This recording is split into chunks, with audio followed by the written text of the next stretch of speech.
welcome to another call. So today we're going to talk about how to tap into your body wisdom. And with me today is a good friend, Glenda. So let me tell you a little bit more about Glenda. Glenda Lane has combined 30 years as a physical therapist and 11 years as an intuitive soul guide, merging science and spirituality to help women tap into their innate body wisdom in order to help them remember who they really are so that they can make choices that are aligned with their true nature, shifting their operating systems and embodying the codes of flourishing. And again, she's with us today to talk about how to tap into our body wisdom. Glenda, how are you? Hi, I'm great. Thank you. How are you? Good. So thank you for joining us. I know we've connected and I was like, this is definitely something that is not only interesting for me as a woman, but just in general, how to tap into our body, how to have that reconnection with ourselves. But before we get into that, I always love to ask my guests, what was the spiritual path for you? How did you even get here? Yeah, it's a great question. It's a really big part of my story, actually, because I did not, I certainly wasn't aware of my connection to source for the first 33 years of my life, I think it was. And so no spiritual or religious upbringing. And it would really, the catalyst for me was my mom passing away when I was 33. And that was such a big, I was like it's like a bomb had gone off in my lap. She was my best friend. And so it was really, I hadn't really experienced trauma to that degree up until that point. And so what it did, though, is it really gave me pause. Like I kind of took a step back and had a look at my life, and I felt like something was missing. Everything looked great on paper, all of the things, being successful physical therapist, had a house, had great friends, traveled, it was a pretty wonderful life. And I still felt like there was something. And it was a few months after, because I had gone to look after my mom when she was sick. And I returned back home, and there was a program being offered. It was like a half-day workshop in my city. And I saw it in a magazine, and it talked about using energy to bend spoons. And I was like, ooh, that sounds really cool. What's that all about? So I went, and long story short, it was held by a psychic intuitive, and I ended up training with her for 2 years. It was one of these things that I just was drawn to it. And I think the main reason was I just wanted to feel like close to my mom still. I believed that when we die, that's not it. But I just had no way of knowing how to do that. And so that was, I think, really was the main catalyst. And then that really just opened my eyes to everything and started my journey of taking different energy programs and magic mystery schools and all sorts of things that have kind of brought me to where I am now. Magic mystery schools. I'm writing it down. Because and the thing is, again, so I like asking everybody what their path has been, because everybody's is different. Yeah. But it's I love what you said at the beginning. On paper, everything looked fine, but there was still something inside. There was still something that, whether it was missing your mom, or whether it was how do I connect to her because I know there's something else outside, whatever that path was for you is quite literally what led you to this. And it opens our eyes, because I went through not similar, but I went through my own path of just learning and studying and having these things. But when you said magic mystery schools, I love that, because a lot of people grow up thinking that that's like this, either mythological story that doesn't make any sense, or they think it's the occult and the bad and the dark and like all these different things. I'm like changing my voice, sounds scarier. But in truth, it's spirituality the way that I see it now, right? How would you explain to somebody what a magic mystery school is? Yeah, I mean, it really involves energy, learning how to read energy, both in yourself and in others, and assisting in moving sort of energy blocks. But also, it's really you knowing your divinity, really being in connection. When I say that I felt like something was missing, I now know that I just felt disconnected from my soul. I mean, that was sort of, and it's not that we're never disconnected from our soul, but I didn't have like any reference point. I just wasn't tapped into it because I lived my life up in my head. My head, I was like a head walking around on a stick. This was, that was how I was actually out of touch with my body, which is fascinating, because of where I am at now and what I teach women to do now. But at the time, yeah, I was so disconnected. So the magic mystery schools were really this. It's like a coming home to yourself. It's a remembrance of the truth of who you are, and tapping into your innate abilities and your skills. And it was through that I realized how intuitive I am. Right. And how tapped in I am, and all the things. And what's really funny is I feel a lot now, whereas before I didn't feel much at all. So this has really, it's like one of my superpowers now, right? Is my ability to feel. And so I just think it's fascinating when I look back on where I was at. And if, even 15 years ago, you told me what I'd be doing, that I'm doing this today, I'd be like, there's no way. Like I was so linear, right? And show me the proof, and just not, it just makes me giggle because it's really a big shift and change in me. And so, and I love how science is catching up with spirituality now. These principles that we have known to be true for a long time, but now science is actually saying, hey, that is the truth, right? Now they're giving proof. Yeah. Right. Yeah. And I'm a bit of a science geek, so I kind of love that, how that has combined and come together. Mm-hmm. Yeah. Well, I guess we can merge in that because I am a science geek as well. So I'm not going to go into my story, but basically is I was connected, I was intuitive, all of that growing up, but I've always been curious. And I'm a book nerd. So everything that came across, I would read, I'd get into it, study every single modality I heard of, I certified in, I trained, blah, blah, blah, blah. Right. But then it got to a point that I got too logical about it. What I loved at the beginning was I was able to learn the science of why the magic works so that I could explain. And people tell me that I have a way of explaining things that are very low and down to earth because I have a way of connecting both of them. But my personal story is I got too logical and I stopped feeling and I stopped sensing and I stopped connecting to my body, knowing what I could be doing and still. So that's kind of why I'm very interested in the topic we're talking about today, because even for those of us that know technically how to tap into our body, for some goddamn reason we forget to do it. So for those that don't know, let's start talking about that. So when you mean tap into your body, explain to us what it is that you mean.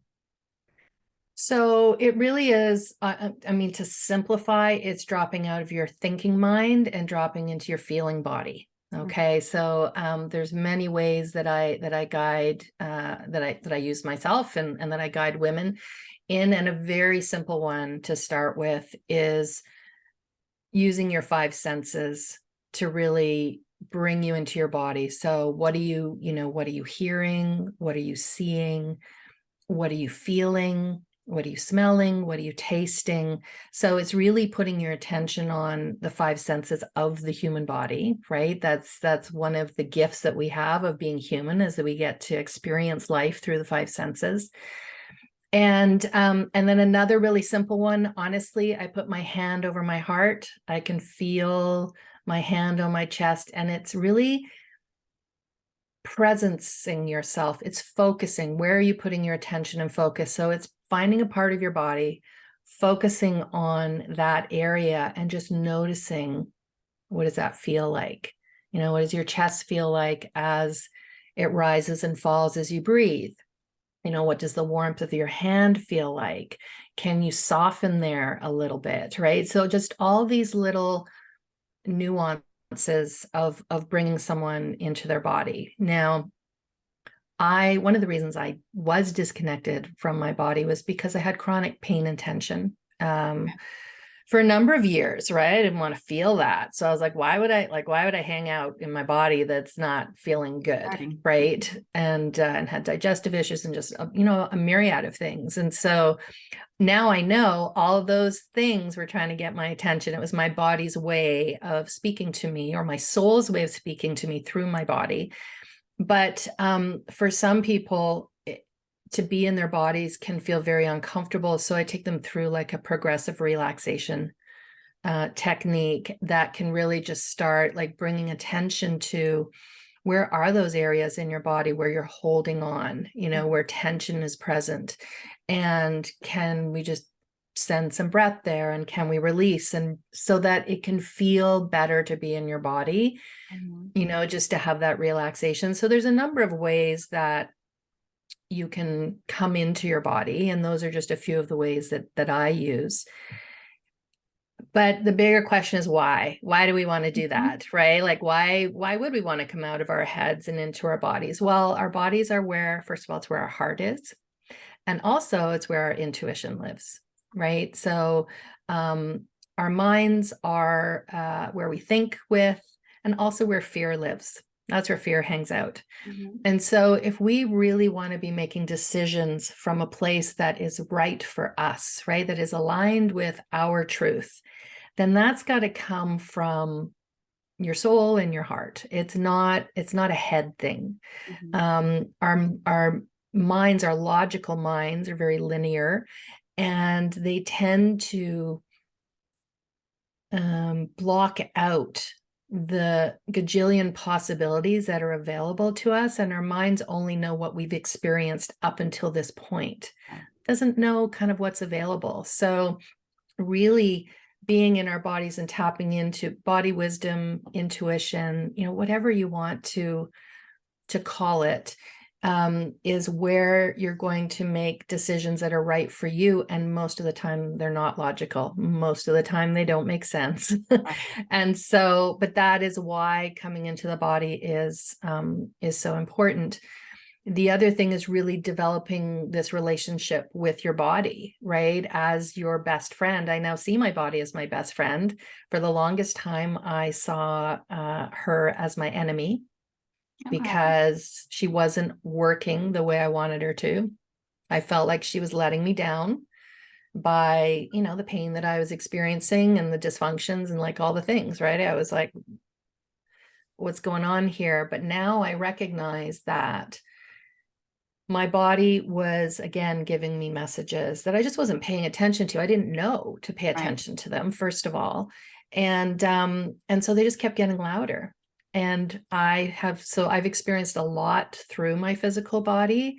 And now I recognize that, oh my goodness, if I'm just even feeling off, something's out of alignment, right? And our soul speaks to us through the body, through symptoms and sensations such as pain, such as tension, through dysfunction and disease, and also through our emotions. So again, the body is where our emotions hang out. And so it's our soul's giving us constant feedback through these various ways, that we're either in alignment or we're not.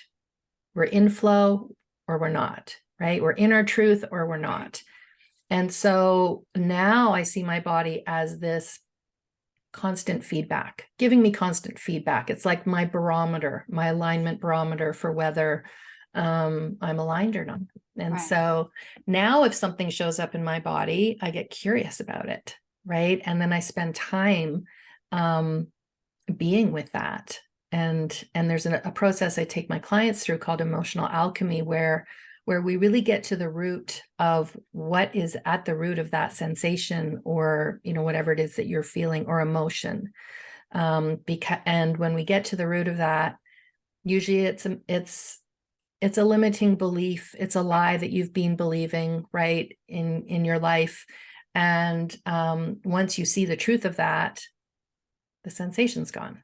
Right. It's amazing, right? Just how all of a sudden the pain's not there, or the tension's not there, or the nausea's not there, right? Or the agitation isn't there anymore. And there's just this sense of inner peace and calm. And you know that, okay, I've got to the root of what was going on. And I want to mention something, what you just said, that sense of inner peace and calm. Mm-hmm. So many of us live not connected to our body. Right. We forget, or we don't remember what that actual being okay and peaceful in your body actually feels like. Yeah. For example, people that, like you said, chronic pain or this or that, constantly feeling pain, don't always remember what it's like to not feel that. And there's a lot of times that maybe you don't have to get to that chronic point, which would be the absolute best for everybody, to never get there. Right. But and the other thing that I love that you said a little while ago is that now that you feel something and you feel it off, you're curious to find out what it is. Unless we train ourselves and we learn how to do that or get help from somebody like you, we don't realize, and we're just like, oh, I just feel off today. It'll get better. And we throw it under the rug and keep going. And then those signals start popping up and popping up. Like what I teach in my workshops is it's that light, like that little light on the dashboard car. Yeah. Like it'll start turning on and you're like, oh, I think I saw a glimpse. Oh no, but it went away. I don't need to get it checked. And we just keep going and going and going. But it's paying attention to it and looking at it from curiosity, and not, and this is a personal experience, not going and saying, damn it, what do I have to fix now? Where am I not aligned now? Because that's judgment that'll also take us down that path. Have you experienced that, or with people? Oh, totally. And I used to believe I was broken and needed fixing, right? Especially in my body. And being a physical therapist, we're trained to quote, fix people, right? Oh And God, so, you know, so there's so many layers of that. And the problem is, if you believe you're broken and you need fixing, you're always going to find something that's broken. yeah, Or perceptively, it's not that it is broken, you're going to perceive it as broken, always that there's something wrong with you, and that you've got to keep seeking for the thing that's going to fix you, and you won't find it. And so that was a huge shift for me, was to go from believing that to, wait a second, actually we're whole and complete. We've just had life experiences that have layered on some extra stuff. right. You know, and so we're whole and complete beings. And you know, when something shows up, it's always a gateway to more love and more freedom. That's what I've experienced. Right? Like emotions are the entry point. They're like a portal or a doorway. And same thing with physical sensation in the body. If we're willing to lean in, if we're willing to truly feel through, you know, the emotion fully, to really kind of immerse ourselves in the physical sensation, then we can get to the other side and start to see, to then get curious. So here's what I see, Angie, is a lot of people will try to do it from a head space. So they'll even recognize, okay, I've got this thing. Okay, I've got this emotion. I know it's this emotion. I can feel it in my body. What's underneath that? So right away, they'll go to using their minds to try to figure out what that is. The problem is that emotion is still present in your body. And unless you allow yourself to fully feel it, it will not move, right? Emotions are energy in motion, at least they're supposed to move. But when we suppress them, which is what, you know, all of us have done it in our lives, And they many stay have been stuck. trained to do. Exactly. They stay stuck in our tissues. And so to just kind of get to, well, what is the belief I'm believing here, without bringing the partnering with your body and feeling it through, you're going to get the booby prize. Like, you're not going to get really to the root of what's going on, right? Right. Because the emotion is keeping that old belief hardwired into your brain. Right. And so it's really important that it's whole, I call it whole being transmutation versus just a mindset thing. Right. And so we see that a lot, see that bypassing happening. And then people get really frustrated because they're like, well, I'm doing the work and I'm paying attention and I'm like shifting my mindset. Like, why isn't this working? It's because it's only a piece of the puzzle. Right. And you've got to bring your body and the feeling and the emotions and have the full experience of that. And so, that's what I really go over a lot with my clients, because we haven't been taught how to be with our emotions. A lot of times it's scary for people, right? There's this whole idea of, if I feel this, I'm going to become it. So if I feel this anger, I'm going to become an angry person. And what if I don't come out of that anger? Like if I go into it, or the sadness, right? What if I really let myself feel this sadness? I'm going to become depressed. And then we also judge the emotion, right? We'll say, okay, anger and sadness, bad, right? So there's a judgment. And then I'm bad for feeling those bad emotions. And what's going to happen, right? If I'm this bad person. So there's just this whole, we're really good at creating stories around emotions that just aren't true. And really, they're just energies.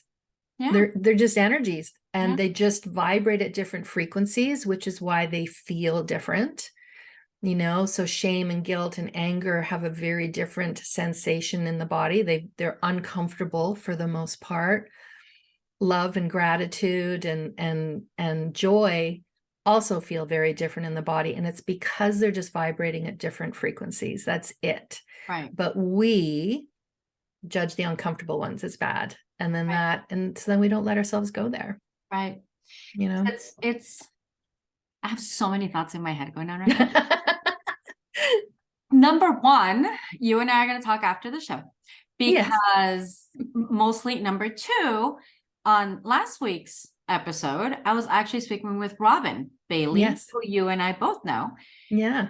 And part of our conversation actually said the exact same in different words. We were talking about emotions.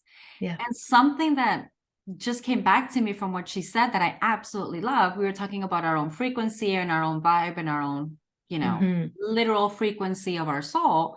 Yeah. She said something that I absolutely loved. You just mentioned that every emotion has its own frequency.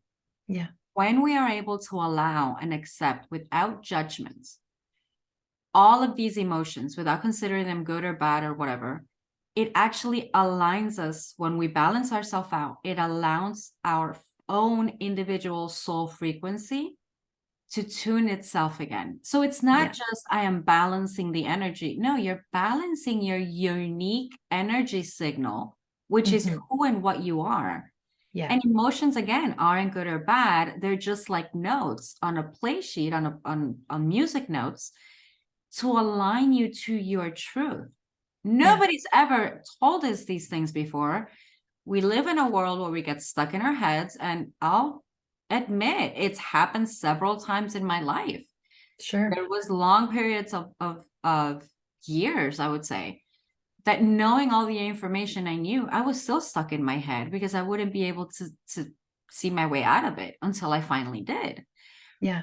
But it's accepting all these things. It's knowing all these things. And the other thing that you mentioned that's also in the back of my head is the Band-Aid. So when I studied alternative medicine, I'm not going to talk about it now, but we're talking about pharmaceuticals at that time. Right. Conventional medicine, this is the sickness, this is the symptom, here's your Band-Aid, go.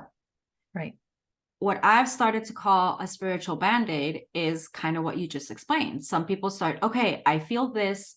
Why do I feel this? How do I look into that? And then they don't feel their way through. They're just analytically. So I'm calling that spiritual Band-Aid, because that's what I see a lot of spirituality do nowadays. Yeah. And that's a good start, but you have to go farther. And that's kind of why I love what we're talking about today, because it's connecting to our bodies, which I also see as we are spiritual beings. This body of ours is where we get to come and play, and it's here to help us, not hurt us. Exactly. 100%. And so many of us see, like you just said yourself, you believed your body was attacking you. Your body was not your best friend. Your body was hurting you.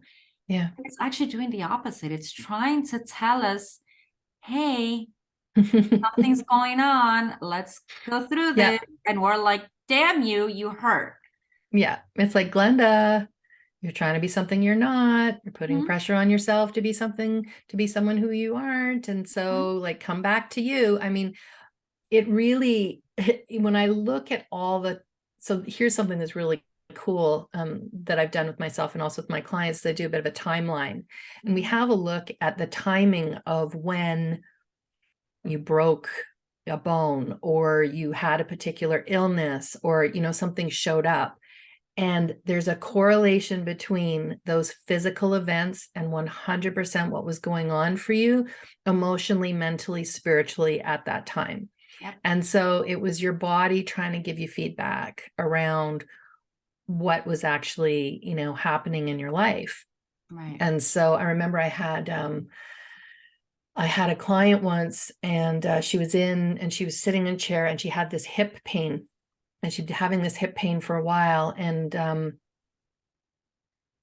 just to summarize, it ended up, what was at the root of it was a situation with her mom that she was carrying responsibility for and trying to make her mom happy, but then not being her true self. And anyway, through realizing what was going on there and what was actually true for her, her pain literally went away with her sitting in that chair. Like it just vanished, right? Because we got to what was happening underneath that. So yeah. And you know, you mentioned the spiritual band-aid.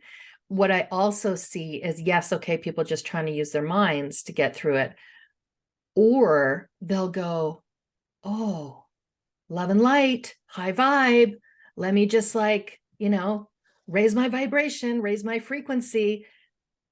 No, you've passed a whole bunch of steps before you raise your frequency, right?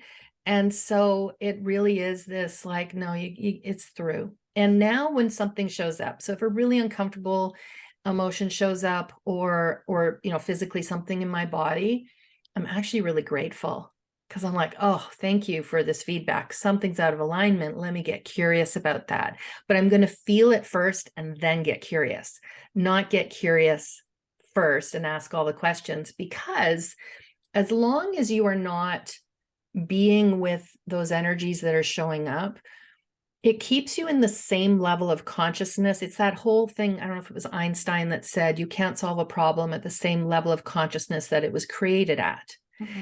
And so when we don't let ourselves be with our emotions and feel through in the body, we just stay at the same level of consciousness. But it's amazing when we allow ourselves to fully feel and we move through, where we end up, because now we're in a state where there's no emotional charge, right? Because we felt the emotion, we're more at peace. And then our brains actually have more access to information. And so that's the place you want to get curious from, not at the very beginning when those answers or solutions are not going to drop in, right? So that's part of why it's so important to walk through the doorway, to lean in, to let yourself feel. And certainly, you know, for a lot of people, that's going to require being supported and guided initially in how to do that, because it can feel really scary. You need to feel safe in order to really let yourself feel those emotions. Right. And I'll add, we also need somebody to help us, because our own mind will trick us into believing, oh, you're already there, you already released it. Well, you haven't, because again, it's trying to protect you. It's trying for you not to feel the pain. It's trying for you not to feel the hurt. Yep. And we sabotage our own healing intentions sometimes when we do it on our own, not because our mind is trying to be bad to us and sabotage us. I can't talk lately. Yeah. but it's because it's trying to protect us even against what it thinks is going to hurt us. That's right. Yeah. Our ego just wants to keep us safe. Right. The problem is that's not true safety.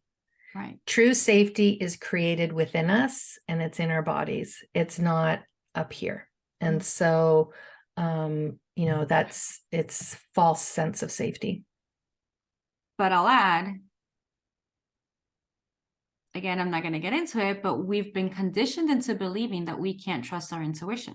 That's right. Intuition is bad, and this is blah, blah, blah, blah, all the way to witchcraft, right? So we have literally been trained as a society to be disconnected from our bodies, to be disconnected from our power. and to think of everything as fear, because if we're under control and we're under fear, I guess I am going there, to be under control and we're under fear, then we're more easily, hurled. Yes. Yes. Well, I mean, have a look at, I mean, just historically, right? The witches burned at the stake, right? They were women. Were there no women in the that were priests, right? And so there was a time where, and not that it's ever changed, but a woman's intuition is extremely powerful, and that became recognized as a threat. Like, oh my goodness. And so it was suppressed, and it was suppressed in a very big way.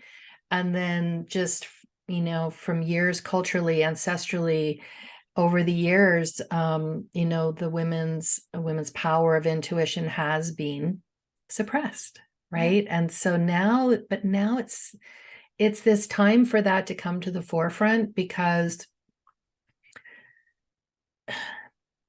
we're not being burned at the stake. However, it does take courage to take this path right now. It still takes courage. It's way more accepted than it ever has been. And we still have a ways to go, right? And so it does take courage to do this work, and to really tune into our intuition and have that be your way of operating in the world, right? And so, but it's the way to shifting humanity, because it really is shifting from the distorted masculine paradigm of power over, of corruption, of greed, of all the things, to more letting love be the guiding force instead of fear. And fear has been guiding humanity for a really long time. Yeah. Yeah. And I'll tell you why I laughed in a little bit when you said that. But so the way that I see it is, the masculine paradigm has been the one that's ruling. For a few years now, there's been a lot of talk and a lot of hearsay and a lot of whatever about the divine feminine movement. Right. The way that I see it is precisely the woman's intuition that is so strong in so many of us. That is the energetic shift that people are calling the divine feminine. It's not that men can't have the divine feminine aspect and energy to them. As, let's say, men and women, not that everybody's the same, but generally speaking, the men's energetic is more strategical, logical thinking, like the left side of our brain. The right side of our brain, which is what people call the feminine energy side, is the creative, the nurturing, the taking care, the love, the compassion, the intuition. If any are out of balance, just like in our body, if any are out of balance, we're out of whack. Yeah. Our society has been out of balance and out of whack for a very long time, because one has been reigning more over the other. So the way that I explain it is, the divine feminine movement and the return of the goddess and like all of these things, it's what you just said at the end. It's the return of love, and love is compassion and harmony and happiness and joy and creativity and birthing of new things. And it's this whole shift that we're actually a part of right now. Yeah. That is what's happening. And then I laugh, because when you said we're not being burned at the stake anymore, I have written those literal words in a book that I am writing. I have titled it, called We Burn No More. Love it. That's why I laughed. I'm like, I'm going to go bring her the book, because I literally printed, as a graphic designer I am, I literally printed the book cover before writing the book. And it's literally called We Burn No More, because it's that, which also takes me back to what we said at the beginning, the mystery schools. Yeah. The things that are being taught in the mystery schools are what the divine feminine teaches. Yep. Spirituality, intuition, healing with herbs, like all these things. Feeling. All of these things that have been taken out of our day-to-day truth and have been replaced by a different paradigm. We'll just put it at that. Yeah. It's making its way back, and see, everything connects, because that is why I have the talk show. It's to bring back all these comments and all these teachings and all these different views of how we all get to help one another through our heart. Absolutely. Not And through our that's, mind, it's through our heart. no, and that's men and women. Mm-hmm. And I see it from, there's the distorted masculine and the divine masculine, and there's the distorted feminine and the divine feminine. And so I really see this as a time of, yes, more of, because the divine feminine has been suppressed for so long, that's why they're calling it the age of the divine feminine, but really it's the union of the divine feminine and the Yes. divine masculine in each of us. Because that to me is where the magic is, Yeah. is really those two coming together. And that's whether you're a man or a woman, it doesn't matter. We have each in us. And so it's really that, that union of that coming together that's really, really important. Right. Yeah. It's funny because 5-6 years ago, I can't even remember. Time is like crazy for me anymore. I started a magazine. So now I'm doing this on YouTube and the whole talk show. But back Yeah. then it was all a magazine and it was called Happier, Healthier Women. That's actually how I started. And it revved up to like 2,000 subscribers by the time it was done. And I focused my practice on women. Mm. Then all of life happened to me all at once, what was supposed to happen during those years. Yeah. Now my practice is called Create X Badass because I recognized several things, but one of them was I can't keep excluding the men Yeah. because Happier, Healthier Women was women based. And now that I see it from a different angle, it's more about what you just said, unity. So Yeah. now my practice sees the masculine and the feminine. Creatrix, what it means is you are the creator, but it's the feminine word for creator. Right.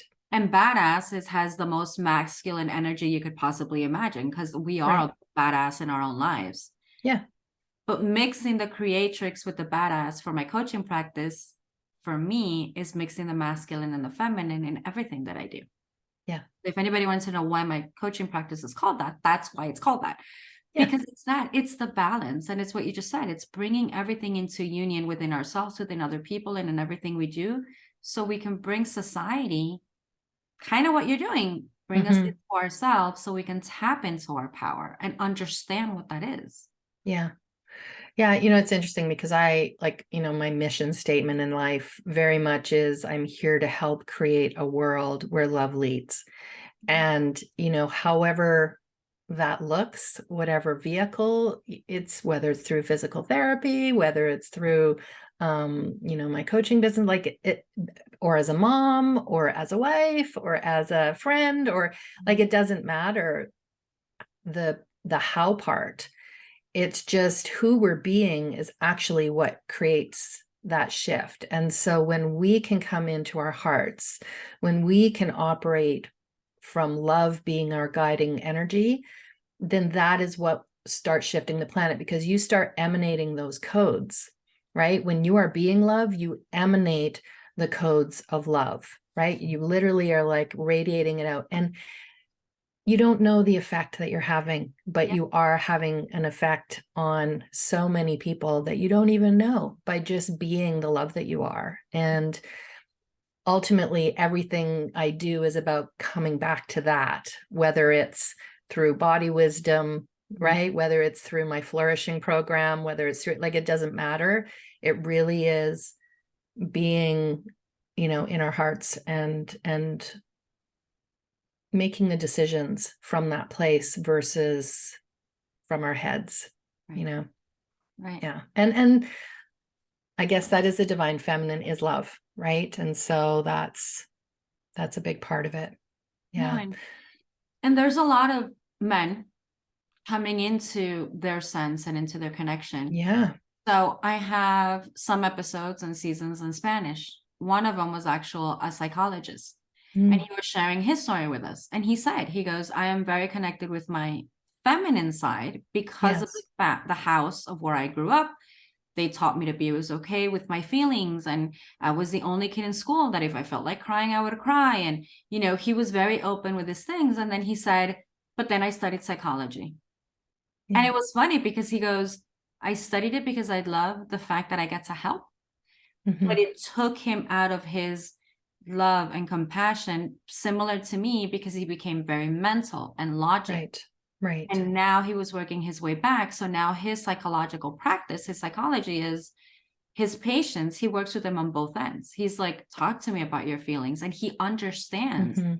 And he was telling me he knows other psychologists that are men, that they're very harsh. Yeah. And he was like, no, you have to be softer. So the whole world is changing into this divine feminine energy because that is what's needed for all of us.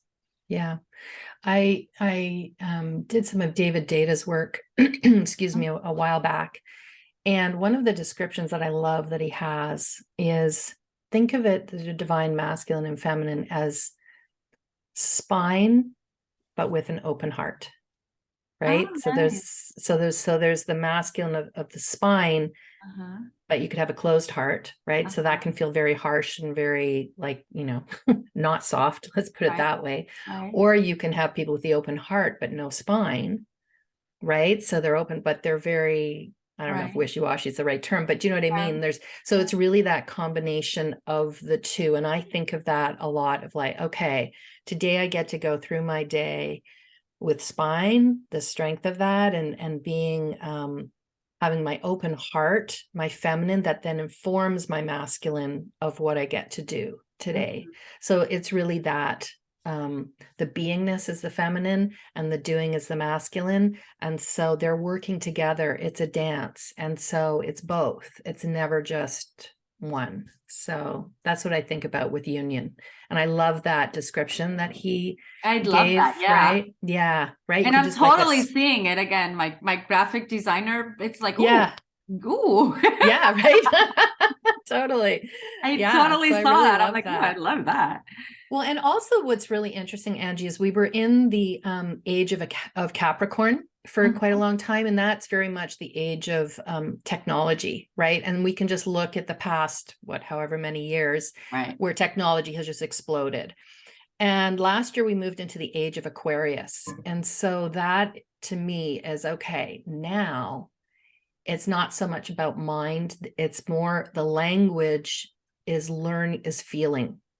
It's like the Okay. language has shifted from the mind and the technology, and not that that's gone away, but now we're in this age of feeling and having that become a superpower, right? It really is. It's what we've been Right. given, this ability to feel.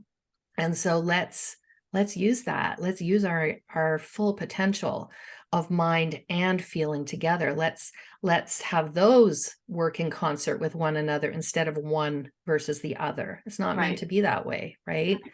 So yeah, I really feel that this is the age of, okay, now let's learn to feel. Now let's learn to tap into that body wisdom, let it in our souls inform us through our bodies and really be in connection with that. And it's not like we don't use our minds, but of course we do. They're brilliant, and why wouldn't we use them? But let's use them differently than we have in the past. So I love that. And we're gonna have to start wrapping up. So I'm thinking that's like Sure. the perfect ending. So, and the thing is, okay, so when you just said that, I thought of the emotional intelligence. Again, Yes. it's not for us not to use our mind. We have IQ, we have intelligence. Each of us are very intelligent in our own very ways, but it's Mhm. learning to have the emotional intelligence as well, not only for ourselves and our lives, but to deal with people, to talk to different people.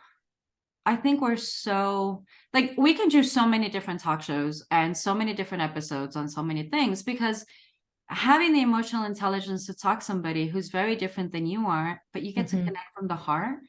there's something that shifts. There's something Oh, that you could not know who this person is, or you could be totally opposite to this person. But when you can learn how to connect through your emotions and energetically and through your heart, yeah. how could we change the world? Yeah. How much misunderstanding would go away? Well, it's amazing because I've seen that with my clients and their relationships. It's the thing that makes me, I think, probably gives me the most joy, is seeing the relationships shift with their partners, the relationships shift with their kids, like, and then at work. So it absolutely has this ripple effect because They've come into their hearts. And what that really means, it's being vulnerable.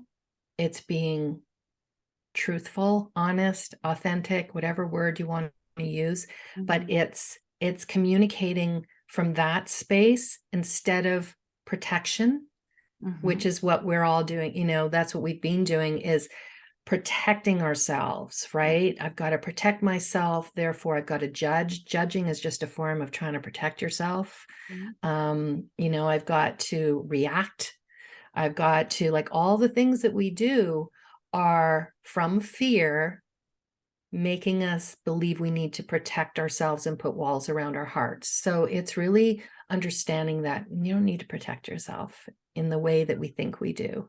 Yeah. And so when you start to understand that, oh, wow, actually, when I communicate from my heart, it always goes well. Like, it's amazing how, I'll just say, magic happens. I don't know how else to put it, right? It's like We'll say magic. I like beyond that. your expectation, beyond, like, you know, anything that Right. you could imagine. That is when it happens. It's not when you're deflecting or you know, projecting or judging or trying to protect yourself in some way, shape, or form. We know that doesn't go well, right? Yeah. So heart-to-heart connections and conversations to me are like the absolute yummiest, and I could do that all day, every day. And yes, our world, and that's what I mean by helping to create a world where love leads. That's exactly, you know, what I assist, what I practice myself. I don't always do it. Believe me, I'm not a master. It's what I, you know, am aiming towards, but then also help my clients do, because this is how we shift humanity, and not only shift it, but save it, right? If we stay in this fear-based operating system of humanity, we're not going to be around for very long. We're just not. Well, You I know? don't think it's even that we're not going to be around. If we can have the opportunity to make it joyful and happy and a good experience for everybody, why not? Yeah. Why not? Yeah. Well, that too. Absolutely. And have that in your life now. Mm-hmm. And instead of believing that your external circumstances need to shift and change before you can feel joy, before you can feel love, before you can be in your heart. And that's where we give our power away, when we believe that. Yeah. So, yeah.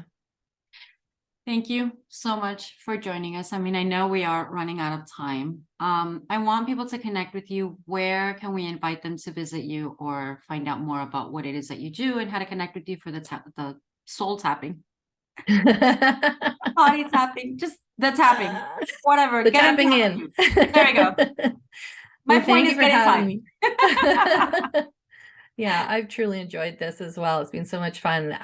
I have a gift for everyone. It's the 3 Secrets to Flourishing. And if you go to giftfromglenda.com, that's where you can receive that. And my website is freedomfromwithin.net.